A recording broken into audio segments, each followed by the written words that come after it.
इसमें ध्यान देना है, चाहे निर्गुण हो चाहे सगुण हो, दोनों सिद्धांत एक बात को तो कहते हैं कि कोई कण ऐसा नहीं जहां ब्रह्म ना हो।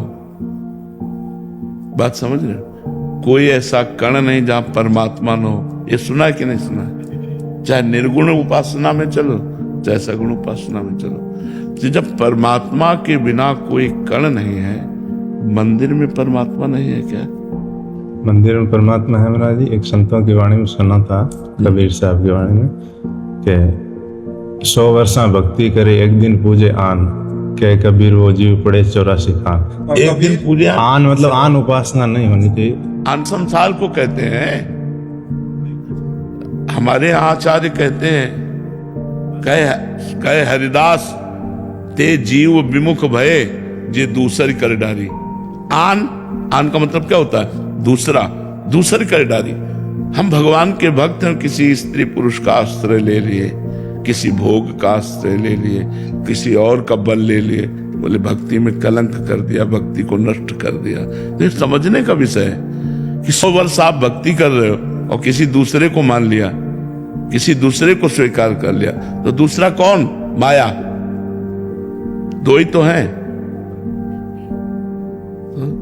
माया को स्वीकार कर लिया तो 100 वर्ष की भक्ति तुम्हारी पानी फेर गया। समझ रहे ना? दूसरा कोई भगवानों में थोड़ी दूसरा है। यहाँ दूसरा कौन है हमें बताओ ना? एको ब्रह्म। तो सिद्धांत को जब समझोगे तो कोई परेशानी नहीं आएगी, सिद्धांत को नहीं समझोगे तो परेशानी है। आप एक क्षेत्र को निर्गुण समझते हैं क्या आप निर्गुण नहीं हो क्या? तो ये स्वरूप तो मायामय है। ये जो आप रूप देख रहे हो ये मायामय है। स्वरूप सबका निर्गुण निराकार है। चाहे निराकार भजो चाहे साकार भजो। साकार भजोगे तो निराकार में पहुंच जाओगे, निराकार भजोगे तो साकार में पहुंच जाओगे। वही साकार वही निराकार। गुरु क्या है? निराकार। निराकार गुरु बोल सकता है? नहीं, सगुण। तो बात समझ ली है, हमें बात समझ ली कि निराकार गुरु की वाणी ले हम बोल रहे हैं अंदर से। क्या बोले?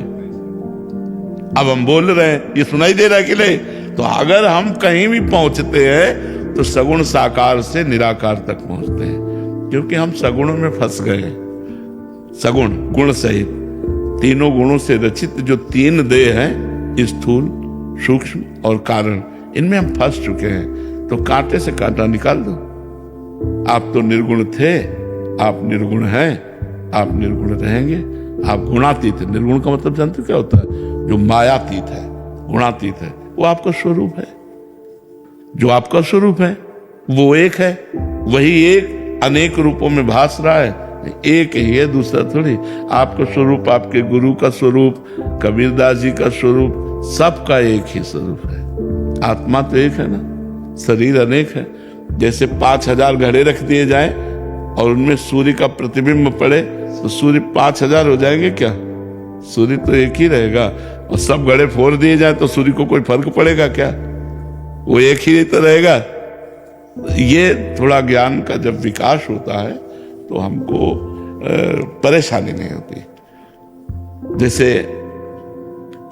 एक डिबिया में पारस मणि रखी है तो हम डिबिया को बहुत संभाल के रखेंगे ना, उसके अंदर पारस मणि। ये डिबिया है पांचभौतिक, इसके अंदर क्या रखा है? आत्मा रूपी पारस।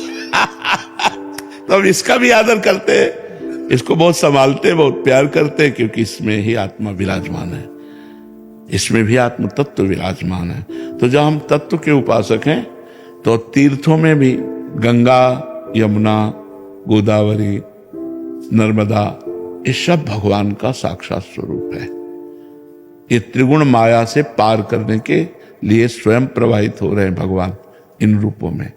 भगवान का अर्चावतार मंदिरों में विराजमान है। उनके दर्शन से हमारी भगवत स्मृति बढ़ती है। जैसे प्रिया प्रीतम विराजमान, इन पर दृष्टि गई हमारी तो हमारे आराध्य देव प्रिया प्रीतम दृष्टि जाते हैं। अगर कहीं हम बाहर हुए तो तुरंत अंदर आ जाते हैं कि यार ये ललिता जी, ये विशाखा जी, ये चंपक जी, ये चित्रा जी, तुम अपनी उपासना का होता ना, तो वो वही निराकार है और वही साकार है। इतना अंतर नहीं है। हमें बहुत प्यार से जीवन व्यतीत करना है, किसी का विरोध नहीं, किसी की आग्रह नहीं, हमें किसी की अपेक्षा नहीं, किसी का आग्रह नहीं, किसी का विरोध नहीं। जो है सब ठीक है क्योंकि वो है। अगर वो एक देशी होता तो हमारी समस्या हो जाती, अगर वो एक क्षेत्रीय होता तो हमारी समस्या बढ़ जाती। वो सर्वदेशी है, वो सर्वत्र है, ऐसा आप मानते हैं ना, कि हमारी समस्या नहीं है, हमारी कोई समस्या नहीं। आप उसे काला बोलो, गोरा बोलो, आप उसे बेरंग का बोलो, हमारी समस्या ही नहीं, क्योंकि काला भी वही है, गोरा भी वही है, बेरंग भी वही है। आप मूर्ख बोलो, विद्वान बोलो, अच्छा बोलो, बुरा बोलो, हमें कोई समस्या नहीं, क्योंकि अच्छा भी वही है, बुरा भी वही है, भला भी वही है, बड़ा भी वही है, छोटा भी वही, अणु अणियान महतो महियान, सब कुछ वही है, बस खत्म। दूसरी करिडारी कहे हरिदास ते जीव विमुख हुए, ये दूसरी करिडारी, दूसरी है माया। अगर माया को स्वीकार कर लिया तो गड़बड़ हो गया। और माया कहाँ है? ये आपका शरीर ही माया है, शरीर संबंध ही माया है, शरीर संबंधी भोग ही माया है। समझ पा रहे आप? तो बिल्कुल प्रसन्न मुद्रा में रहिए। सर्वत्र हमारा ही राज्य है, सर्वत्र हम जिसकी आराधना कर रहे हैं वही है, दूसरा कोई नहीं। आराधक, आराधना और आराध्य तीनों जब एक हो जाते हैं, त्रिपुटी का लय हो जाता है, तो वो सिद्ध पुरुष कहा जाता है। आराधना किसकी? राम नाम की उपासना। राम है कौन? वही तत्व। वो एक है कौन? अपनी आत्मा है नहीं? अपनी आत्मा। इतना सुना तो होगा, अनुभव भले ना हो, सुना तो है ना। जो राम है वही हमारी आत्मा है, जो हमारी आत्मा है वही निर्गुण निराकार तत्व है। दो जहां कर रहा, जहां आन कर लिया तो 100 वर्ष भक्ति की हुई बेकार हो जाएगी। आन नहीं, वही है, वही वही, दूसरा कोई नहीं है। मेरे तो गिरधर गोपाल दूसरा न कोई। तो भक्ति भी वही रंग लाती है, जो चाहे साकार से करो चाहे निराकार से करो। जब हम साकार में आए तो हम रूप पकड़ लिया और उसी रूप को सर्वत्र देखते हैं। इन रूपों को हटाकर हमारा ललित त्रिभंगी मुरली मनोहर सबके हृदय में विराजमान है। अब एकाकार हुआ, मुक्त हो गया। वो निराकार एक, तो एकाकार हुआ, मुक्त हो गया। सवाल हल होना एक में, आपका उत्तर एक आना चाहिए। किसी भी मार्ग से चलो, अष्टांग योग से चलो, सांख्य योग से चलो, कर्म योग से चलो, भक्ति योग से चलो, उत्तर बराबर एक। सवाल हल हो गया। अगर एक के सिवा कुछ आया तो सवाल हल नहीं हुआ। अब अंदर ये देख कि अनेक में एक है, एक में अनेक है, एक में ही अनेक है और अनेक में एक ही है। ये सवाल हल हो गया कि नहीं? ये हल हो जाए तो बताओ, तीर्थ, पर्वत, मंदिर, भक्त समुदाय, जो भी जहां ज्ञानी सब जगह एक ही परमात्मा, तो हमारी कोई समस्या ही नहीं रही। आप समझ पा रहे हमारी बात? समस्या है द्वैत में, अज्ञान में, माया में।